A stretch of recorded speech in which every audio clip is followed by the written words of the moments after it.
Υπάρχει μία περιοχή απ' άκρη σ' άκρη ελληνική κι οι πέτρες θα το φωνάξουνε εάν εμείς σιωπήσουμε.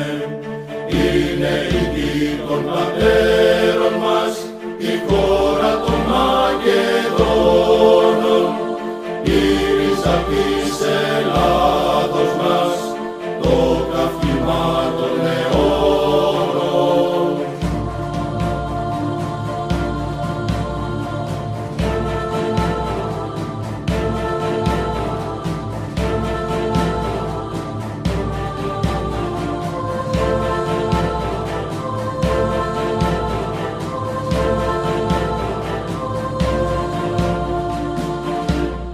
Μην παρακαράζετε την ιστορία.